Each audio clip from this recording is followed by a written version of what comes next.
बिस्मिल्लाहिर्रहमानिर्रहीम, अस्सलामुअलैकुम। मेरा नाम है ख्वाजा मोहम्मद उमर और आप देख रहे हैं CarMate PK. Welcome back to yet another video and yet another used car review. Basically this is going to be an owner's review और मुफस्सल रिव्यू होने वाला। एट द एंड आपको इसकी प्राइस भी बताई जाएगी। Yes, this vehicle is for sale. तो जो लोग इस गाड़ी में इंटरेस्टेड होंगे इंशाल्लाह एट द एंड आपको प्राइस भी पता चल जाएगी। उससे पहले मुकम्मल रिव्यू देखिएगा, गाड़ी के इन्स एंड आउट्स सारी हम बात करेंगे इंशाल्लाह। मेरे साथ मौजूद है इस गाड़ी के प्राउड ऑनर खुर्रम जहांगीर भाई। अस्सलाम वालेकुम सर। वालेकुम अस्सलाम। ठीक ठाक, आप सुनाइए। अल्हम्दुलिल्लाह ठीक ठाक, अल्हम्दुलिल्लाह। सो खुर्रम भाई, इससे पहले कि हम वीडियो बाज़ाब्ता तौर पे स्टार्ट करें, थोड़ा सा गाड़ी के मुतालिक बताइएगा। कौन सा मॉडल है, कौन सा वेरिएंट है, कौन सी गाड़ी है? निसान डेज रूक्स कहते हैं इसे। ठीक है। और इसका मॉडल 2015 है। ठीक है। और 2018 की ये इंपोर्ट है। सही। अच्छा, निसान डेज रूक्स जो है, निसान रूक्स के नाम से पहले लॉन्च हुई थी 2008 में। ये बेसिकली 2013 में सेकंड जनरेशन लॉन्च हुई थी, जो कि गालिबन if I am not wrong 2020 तक चली थी। तो दिस इज सेकंड जनरेशन। और जब 13 में रीलॉन्च हुई थी या इसका नेक्स्ट वेरिएंट आया था, तो उस वक्त इसे निसान डेज रूक्स के नाम से लॉन्च किया गया था। जी हाँ। So it is basically a 3 cylinder car. Engine जो है इसका एस्टोनिशिंगली है तो 660 सीसी, लेकिन ये तकरीबन 49 हॉर्स पावर प्रोड्यूस करता है। तगड़ा इंजन है, डुअल ओवरहेड कैमशाफ्ट के साथ आता है। And good thing about this engine is जो 660 सीसी जितने भी इंजन हैं उनमें काफ़ी रोबस्ट किस्म का इंजन तस्वर किया जाता है इसे। अच्छा खुर्रम भाई, इसकी सबसे बेहतरीन बात जो अभी तक आपको लगी है वो क्या है? देखिए जी, पाकिस्तान में जो फ्यूल के हालात है ना जी, इस वक्त सबसे अच्छी चीज़ तो वही गाड़ी की लगती है जो सबसे अच्छी फ्यूल इकोनॉमी देती है। एग्जैक्टली। तो अल्हम्दुलिल्लाह फ्यूल इकोनॉमी इसकी बहुत अच्छी है। यहाँ एबटाबाद के अंदर हम जब कहते हैं कि जी यहाँ पे कोई भी गाड़ी 10-11 से ऊपर नहीं देती, क्योंकि बम्पर टू बम्पर चल रही होती है ऐसे है। तो वहाँ पे ये 12-13 की एवरेज इजीली देती है। और पिंडी इस्लामाबाद में ये 16-17 बिल्कुल आराम से ये इजीली दे देती है। सबसे अच्छी बात ये है, एक अगर इकोनॉमी की बात करें। ठीक। जी हाँ। और दूसरा, वैसे इसका driving experience, I am sure this is not your first car. जी हाँ। तो अगर आप कंपेयर करते हैं तो कहाँ इसका बार कहाँ पे सेट करेंगे आप? मैं आपको इसके बारे में मज़े की बात बताऊं, ये जो है ना, हम नॉर्मली 660 सीसी गाड़ियों को ना हर गाड़ी को एक ही कैटेगरी में डाल देते हैं। इसकी कैटेगरी 660 सीसी गाड़ियों में बहुत ऊपर है। सही। मतलब अगर आप इसके अंदर आप जैसे बैठे हुए हैं ना, आप किसी भी छोटी मीरा, वैगन आर या ऑल्टो किसी भी गाड़ी में आप बैठेंगे तो आपको डिफरेंस साफ पता चलेगा। ये वाली फील नहीं आएगी। ये फील नहीं आती। हाँ। ये स्क्रीन है इसकी बिल्कुल बड़ी, डैशबोर्ड की क्वालिटी आप देखें, डैशबोर्ड का साइज देखें, बाकी आप इसकी सीटिंग कैपेसिटी देखें। यहाँ पे बेंच सीट लगी हुई है, तीसरा बच्चा भी दरम्यान में बैठ सकता है आराम से। आप इसका ये मूव करेंगे तो तीसरा बच्चा क्या, बड़ा बंदा भी बिठा सकते हैं दरम्यान में। तो उस हवाले से इसका कोई कंपैरिजन नहीं है उन छोटी गाड़ियों के साथ। सही। तो ज़बरदस्त गाड़ी है ये। ठीक है। अच्छा, इसकी विंड स्क्रीन की जहाँ तक बात है, इट्स जाइगेंटिक और बहुत बड़ी स्क्रीन है इसकी। और ब्लाइंड स्पॉट्स तकरीबन नेक्स्ट टू नन है, क्योंकि पिलर्स के साथ इन्होंने आगे, क्योंकि अगर इसे पूरा ये वो क्या कहते हैं कर्व स्क्रीन लगाते हैं तो उसकी कॉस्ट जो है वो अनबिलीवेबली हाई होती। फिर दूसरा मेंटेनेंस, क्योंकि ये ऐसी चीज़ है, ओपन है, बाहर एक्सपोज्ड है, टूट सकती है, तो वो महंगी भी बहुत होनी थी। जी हाँ। और प्रोन टू डिजास्टर होती है वो चीज़। तो उसको वो करने के लिए इन्होंने यहाँ पे आपको एक्स्ट्रा मिरर्स वगैरह दे दिए हैं। एग्जैक्टली। जिसकी वजह से इन छोटी छोटी टाइनी विंडोज की वजह से आपके ब्लाइंड स्पॉट डिटेक्शन जो है वो क्लियर हो जाती है। और इसकी, जैसा कि खुर्रम भाई ने बताया, हम बैठे हुए और यूं लग रहा है कि जैसे किसी ये डिसेप्टिव है, इसकी लुक्स बहुत ज़्यादा डिसेप्टिव है, लगता ही नहीं है कि हम 660 सीसी गाड़ी में बैठे हुए हैं। अच्छा, CVT ट्रांसमिशन के साथ ये आती है, तो ये बिहेव कैसा कर रही है? अभी हम चढ़ाई भी ठीक ठाक चढ़ गए हैं। मैं इसीलिए इसको यहाँ लेके आया हूँ। मैंने कहा ज़रा आपको बताऊँ कि ये चढ़ाई में कैसी है। अभी जिस जगह मैं इसको लेके आया हूँ, यहाँ पे अच्छी अच्छी जो गाड़ियाँ ना, वो हम कहते होते हैं अपनी ज़ुबान में, उनका मुंह खुल जाता है। सही। तो ये बिल्कुल आराम से, हम 4 बंदे बैठे हुए हैं और आपके सामने ये जिस तरह ऊपर आई है गाड़ी, तो ये चढ़ाई में बेहतरीन इसका रिस्पांस है, ज़बरदस्त। हालांकि इसकी बॉडी जो है वो आपने देखा हैवी बॉडी है। और अभी हम 4 लोग बैठे हुए हैं, अगर हम 6 लोग भी बैठे होते तो इसका रिस्पांस यही था। ये इसी तरीके से ऊपर आती है। सही।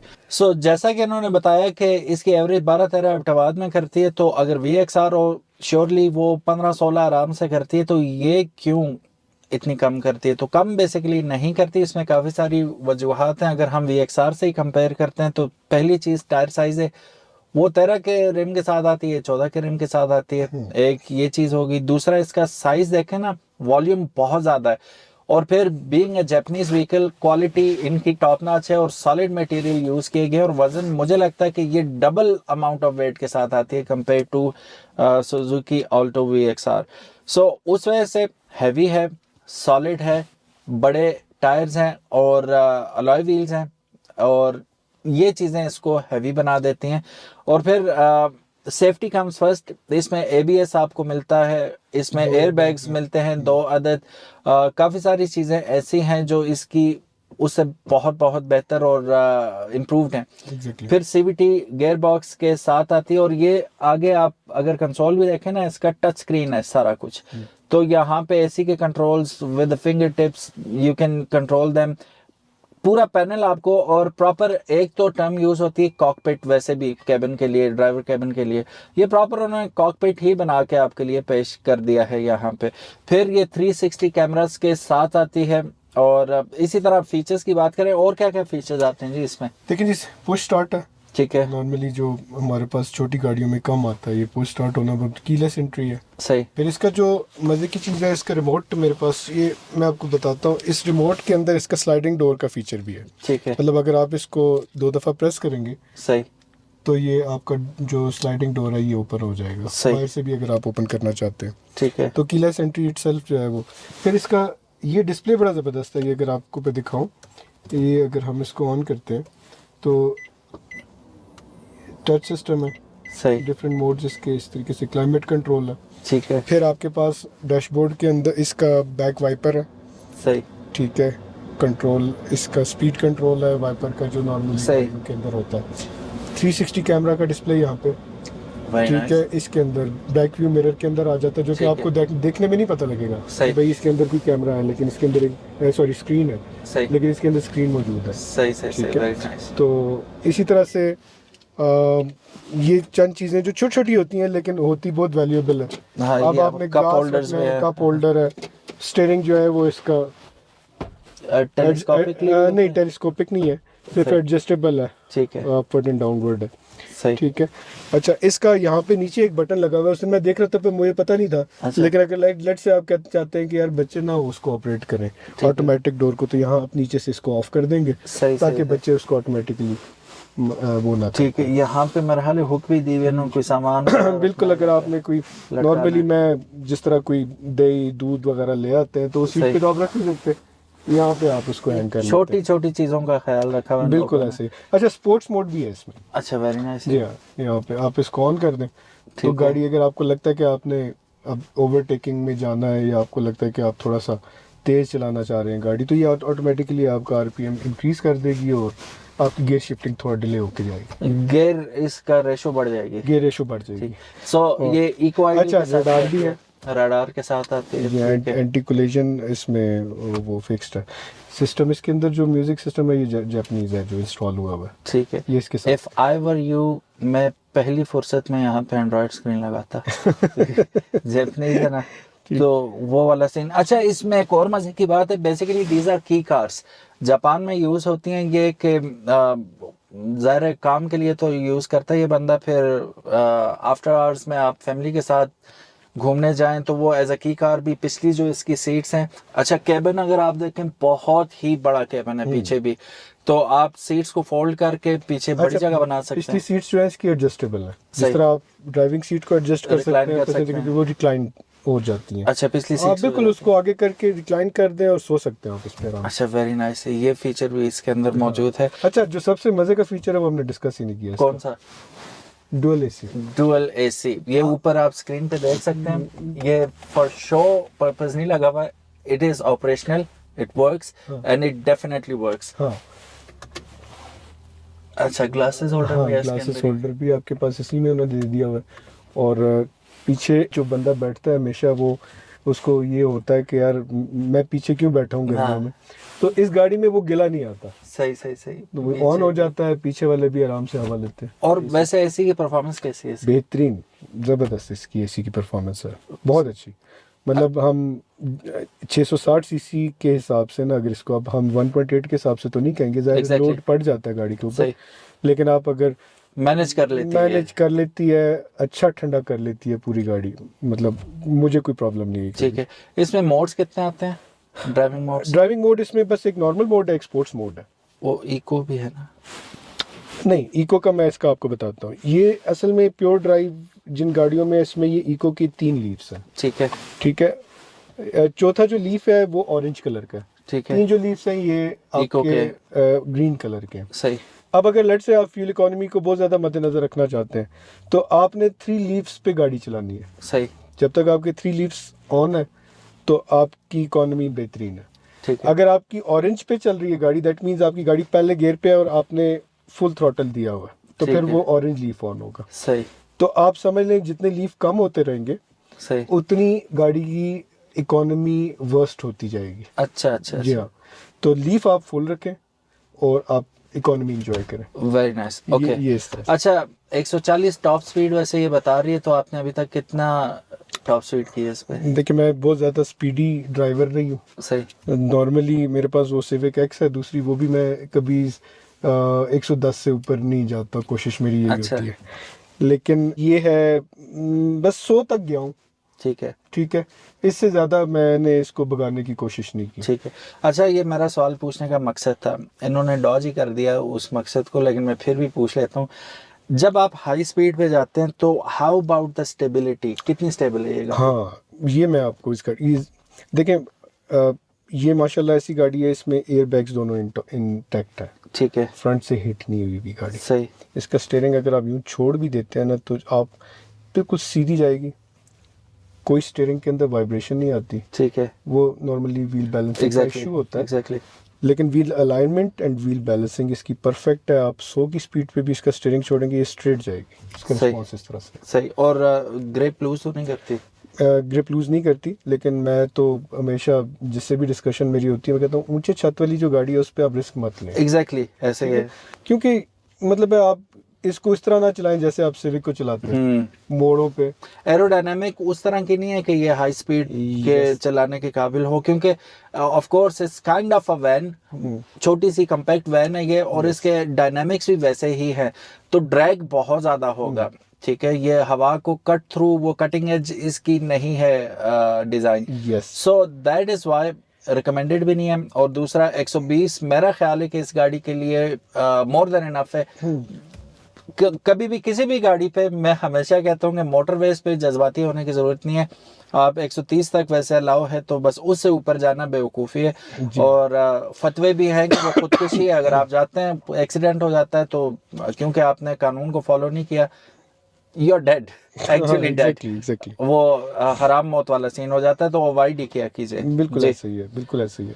अच्छा जी, अब बात कर लेते हैं एंड में हम कि ये गाड़ी देनी तो है हमने, लेकिन देने से पहले हम इसका एक दफ़ा फिर आपको बता देते हैं। 15 मॉडल है, 18 की इंपोर्ट है। चली हुई कितनी है ये गाड़ी? ये 76,000 चली हुई है जी। 76,000 किलोमीटर चली हुई है। और कोई गाड़ी में काम शाम है सच के? लेकिन इसका इंजन मतलब मैं इसे 110% भी कह सकता हूँ, लेकिन 100% ठीक है, ठीक है, बिल्कुल मुतमईन हूँ। ठीक है, कोई ऑयल कम नहीं करती, कोई कभी इसके रेडिएटर में पानी डालने की जरूरत नहीं पड़ी। सही। ठीक है, अल्हम्दुलिल्लाह। सस्पेंशन बिल्कुल फिट है। सही।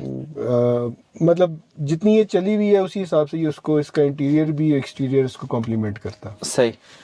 जो छोटा मोटा इसका होता है कभी ट्यूनिंग वगैरह, या अभी मैंने जैसे प्लग्स वगैरह इसके चेंज करवा दिए वैसे ही रेगुलर सर्विस के लिए, उसके अलावा इसमें कोई काम नहीं है। ठीक है, तो अल्हम्दुलिल्लाह बिल्कुल ठीक है चलाने। So what are you asking for it? मैंने इसका पाक व्हील्स पे ऐड लगाया कोई तकरीबन चंद दिन पहले, और मैंने इसकी डिमांड रखी है, आई डोंट नो ज़्यादा रखी है कम ही रखी है, लोग ज़्यादा मांग रहे हैं। मैंने 20,95,000 इसकी डिमांड रखी है। ठीक है। 95 रखने का मकसद ये था कि मैं इसमें मिनिमम बार्गेन करूं।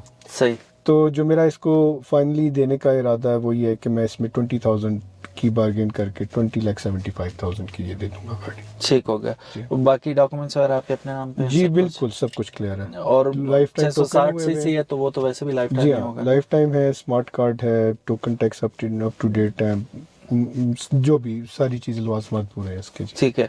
Last but not the least, जो मेजर क्वेश्चन होता है, भाईजान लगी भी तो नहीं है गाड़ी कहीं से? नहीं नहीं, टचिंग वगैरह कुछ? जो स्प्रे होगा वो जापानीज गाड़ी में आता है सही। जैसे, लेकिन जो गाड़ी लगी हुई होती है उसके एयर बैग्स कभी भी इंटैक्ट नहीं होते। ठीक है। इसके एयर बैग अल्हम्दुलिल्लाह इंटैक्ट है। सही। और स्प्रे जो है वो 1-2 पीसेस में है, जिस तरह ये एक फेंडर है, ये दरवाज़ा है, सही। इस पे स्प्रे हुआ हुआ है। ठीक है। लेकिन वो भी ऐसे नहीं हुआ हुआ कि एक्सीडेंट होके बस पुटीने शटीने नहीं, लग के कुछ भी नहीं है ऐसा। वो देख सकते हैं जो भी इंटरेस्टेड हो आके। ठीक हो गया। अच्छा, इस गाड़ी की हर चीज ही जाइगेंटिक है ना? इतने बड़े फ्लैप्स मैंने नहीं देखे पहले। जी अब ये देखिए, ह्यूज।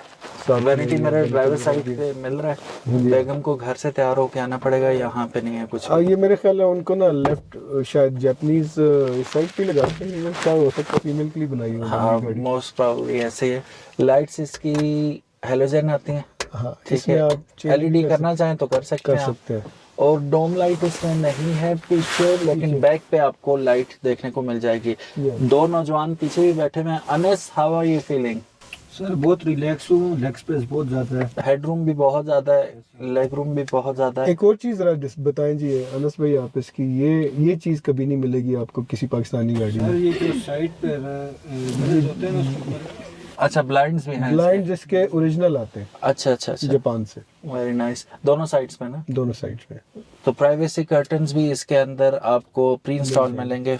Very nice. स्पीकर्स कितने हैं जी इसमें? स्पीकर 2 ही हैं यहाँ पे। अच्छा मतलब एक Sound अच्छा अच्छा है। इम्पैक्ट बनता है साउंड का जो अंदर। सही सराउंड साउंड आता है। जी हाँ। So guys, this is it. ये थी आज की निसान डेज रूक्स 2015 मॉडल। मुझे तो पर्सनली बहुत अच्छी लगी गाड़ी। उसकी 2 वजूहत हैं। एक तो 660 सीसी है, चलाने में आसान, जेब पे भारी नहीं पड़ती है, नॉल सारा कुछ। फिर दूसरी बात, ये जापानीज गाड़ी है। तीसरी बात ये कि छोटी गाड़ी है तो गलियों में आसानी से आप बिंदास होके दाखिल हो सकते हैं। easy। फिर चौथी बात जो सबसे इम्पोर्टेंट है, प्राइस एक दफा फिर बताइएगा। तकरीबन 20-70 की आप दे देंगे? 20-70 की मैं दे दूंगा गाड़ी। ठीक है जी। अब मुझे आप ये बताएं कि 20-70 में कौन सी ऐसी गाड़ी अभी आपको मिलेगी, अगर हम इसे किसी और भी गाड़ी से कंपेयर करते हैं जो इतनी सारी एमिनिटीज के साथ आपको मिले, हो भी जापानीज, और एक पीस ऑफ माइंड हो के यार बिक तो जाती है जापानीज गाड़ी, वो तो है ही है। दूसरा ये कि ये आपको ख्वार नहीं करेगी कहीं पे। बाकी तो मशीन है, वो कहीं पे कभी भी खराब हो सकती है, लेकिन एक होता है ना यार, एक बिलीफ होता है, एक ट्रस्ट होता है गाड़ी पे, तो इसमें ये आपको मिलेगा। मेरा अगर प्रोग्राम होता है कोई की कार लेने का, तो definitely I would definitely recommend this vehicle for myself as well कि yes I should go for it। and apart from this screen, बाकी ये गाड़ी मुझे बहुत पसंद आई। अल्लाह जाने मेरा स्क्रीन के साथ क्या वो है कि जापानीज गाड़ी कोई भी हो उसमें पहले बंदा स्क्रीन दूसरी लगवा ले। एक तो इसकी लैंग्वेज कौन सी है? ये जापानीज है। यही बड़ी वजह है कि वो समझ नहीं आती। गूगल लेंस लेके हम हर वक्त नहीं बैठ सकते, तो उसके लिए आसान है, आप इसे चेंज करवा लें और जब सेल करने लगे तो इसे साथ दे दें। फिर इसकी अंदर गुंजाइश देखें आप, स्टोरेज स्पेसेस इतनी ज़्यादा हैं दरवाज़ों में, सामने। फिर जो इसका वो लग्जोरियस किस्म का इंटीरियर है, और आपको काफी बड़ी बड़ी गाड़ी की फील देता है। So definitely I would recommend this vehicle. And again, अगर आप भी उन्हीं में से एक हैं जिन्हें ये गाड़ी पसंद है और लेना चाहते हैं, डिस्क्रिप्शन में नंबर मौजूद होगा खुरम भाई का, आप कांटेक्ट कर सकते हैं। गाड़ी मौजूद है एबटाबाद में। और एक इम्पॉर्टेंट चीज़ जो हमने नहीं बताई, ये रजिस्टर्ड है इस्लामाबाद। ठीक है, इस्लामाबाद नंबर गाड़ी है। So that is it. Thank you so very much for watching this video. उम्मीद है आज की वीडियो आपको पसंद आई होगी। अगर तो पसंद आई है, give it a big thumbs up and share it with your friends. And if you haven't subscribe to CarMate PK, make sure you do it. Khurram भाई तो अभी जाते ही करेंगे सब्सक्राइब। अल्लाह हाफिज, अस्सलाम वालेकुम।